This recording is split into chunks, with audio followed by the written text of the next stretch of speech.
Hello dear students, I welcome to all of you to the SST class. Today we shall begin a new chapter from the Social and Political Life book. The name of the chapter is How the State Government Works. Students, राज्यों में जो सरकार होती है वो किस तरह से काम करती है उसके बारे में इस चैप्टर में पढ़ेंगे. So students, let us start the lesson. Students, last year we discussed the fact that government works at three levels: local, state and national level, and looked at the work of local government in some detail. हम class 6 में पढ़े थे कि government 3 level पर काम करती है. वो 3 लेवल है लोकल, स्टेट और नेशनल लेवल. और जो लोकल गवर्नमेंट होता है उसके काम को भी डिटेल्स में पढ़े थे.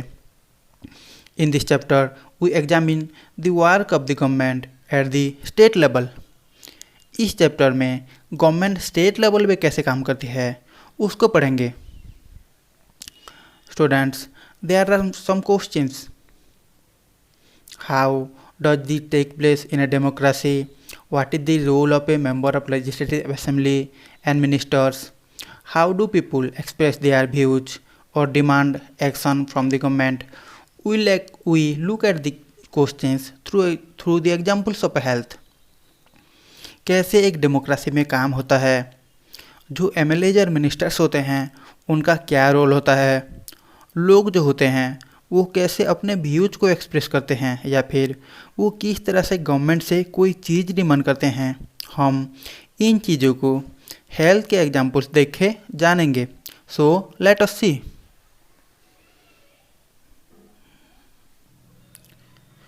Students, now look at this figures. इन फिगर्स में क्या बातचीत हो रही है उसको समझते हैं. स्टूडेंट्स, एक लड़की दूसरी लड़की से बोल रही है कि पेपर देखो, हमारे राज्य में पानी की कमी हो रहा है और लोग भी बीमार पड़ रहे हैं. Now look at this figure. बहुत सारे गांवों में लोग बेसिकली गंदा पानी पीते हैं. नदी भी सूखने लगे हैं और टंकी भी. कई जगह पर तो लोग दूर दूरांतर तक जाते हैं पानी लाने के लिए. Now look at this figure and understand. इसी चैप्टर में पातलपुरम नाम का एक जगह के बारे में लिखा गया है. पातलपुरम में लोगों को 3 दिन में एक बार पानी सप्लाई किया जाता है. वहाँ पर डिस्ट्रिक्ट हॉस्पिटल में बहुत सारे मरीज हैं. उनमें से ज़्यादातर बच्चे डायरिया से पीड़ित हैं. Students, now look at this figure and understand. इस फिगर में क्या बात हो रही है उसको जानते हैं. टीवी न्यूज में ये आया है कि 10 लोग डायरिया से अभी तक मर चुके हैं. Now look at this figure. सीरेन की मम्मी भी सुबह उसे बोले हैं कि ठंडा पानी मत पियो मार्केट से. Now look at this figures.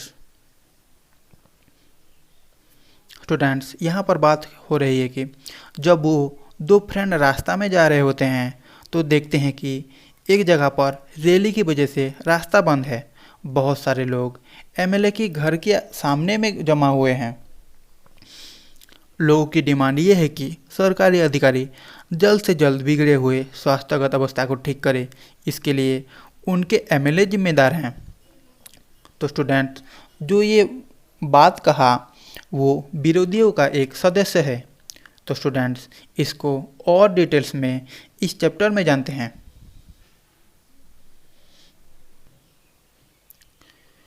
Students, let us know about who is an MLA. ये एमएलए कौन होते हैं उसके बारे में जानते हैं. स्टूडेंट्स, एमएलए का फुल फॉर्म होता है member of legislative assembly. Students, in the above section you have read about some events in Patalpuram. You may be familiar with some officials names such as collector, medical officer, etc. Students, हम ऊपर की section में जो कुछ events पातलपुरम में हुआ था उसके बारे में पढ़े थे. आप लोग कई सारे नेम्स जैसे कि कलेक्टर, मेडिकल ऑफिसर्स, इन सब के बारे में कभी ना कभी सुने होंगे. But have you heard of N MLA and the legislative assembly? Do you know the MLA of your area? Can you identify which party she or he belongs to? लेकिन क्या आप एमएलए के बारे में या फिर लेजिस्लेटिव असेंबली के बारे में कभी सुने हो? क्या आपको पता है कि जहाँ पर आप लोग रहते हो उस एरिया का एमएलए कौन है? क्या आपको पता है कि वो किस पार्टी से बिलोंग करते हैं? Students, member of legislative assembly are elected by people. आप लोग जानते होंगे कि हर एक स्टेट में एक लेजिस्लेटिव असेंबली या विधानसभा होता है। विधानसभा का जो सदस्य होते हैं वो लोगों के द्वारा निर्वाचित होते हैं। जैसे हमारे राज्य उड़ीसा में भुवनेश्वर में एक विधानसभा है। उस विधानसभा का सदस्य संख्या है 147। They then become members of the legislative assembly and also form the government। बाद में वो विधानसभा के सदस्य बन के सरकार गठन करते हैं। ये एमएलएज अलग अलग पॉलिटिकल पार्टीज के होते हैं। जैसे हमारे राज्य में अलग अलग पॉलिटिकल पार्टीज हैं, जैसे कि बीजेडी, बीजेपी, कांग्रेस, ये सब। और हमारे सेंट्रल लेवल में अभी बीजेपी सरकार शासन कर रहा है।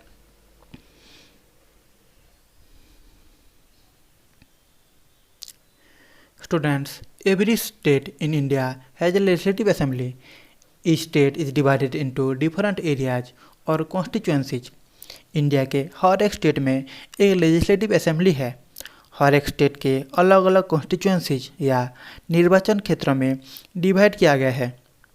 For example, in this book state of Himachal Pradesh is divided into 68 constituent assembly.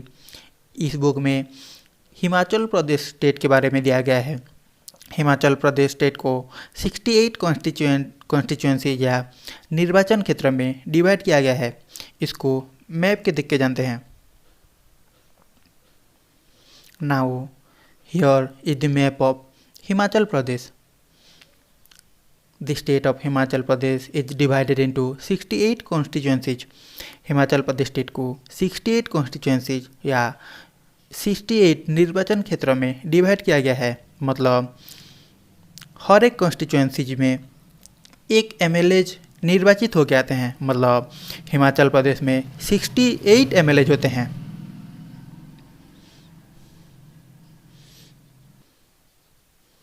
Students, from each constituency the people elect one representative who then becomes a member of legislative assembly. You would have noticed that people stand for elections in different political parties. These MLAs therefore belong to different political parties. हर एक constituency में लोग एक representative या प्रतिनिधि को election में vote देकर चुनते हैं, जो कि एमएलए बन जाता है। आपने नोटिस किए होंगे कि जब इलेक्शन होता है तो जो लोग इलेक्शन में खड़े होते हैं वो अलग अलग पॉलिटिकल पार्टी से बिलोंग करते हैं।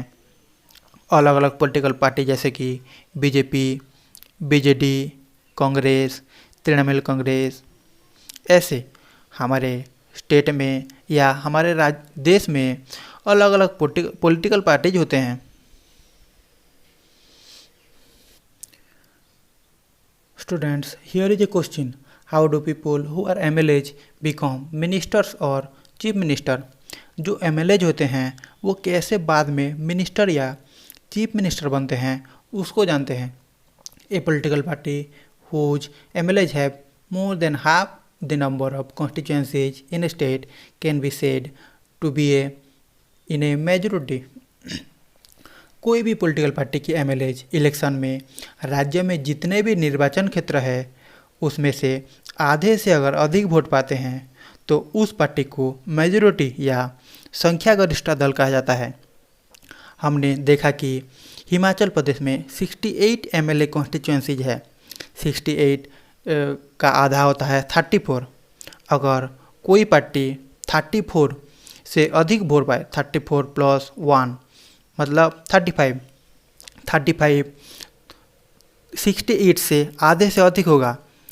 तो आधे से अगर अधिक वोट पाता है कोई पार्टी तो उस पार्टी को उसी स्टेट का मेजॉरिटी पार्टी या संख्यागरिष्ठता दल बोला जाएगा और उस पार्टी उस राज्य में सरकार गठन करेगा। Then the political party that has the majority is called the ruling party and the all other members are called the opposition. जिस पॉलिटिकल पार्टी के पास संख्यागरिष्ठ या बहुमत होता है उसको रूलिंग पार्टी या शासक दल कहते हैं और बाकी दूसरे पार्टी के मेंबर्स को अपोजिशन या विरोधी दल कहा जाता है. For example, the legislative assembly of state of Himachal Pradesh has 68 constituencies. जो हिमाचल प्रदेश स्टेट है उसका लेजिस्लेटिव असेंबली में 68 एमएलए बैठते हैं. So this is all about how do people who are MLAs become ministers or chief minister.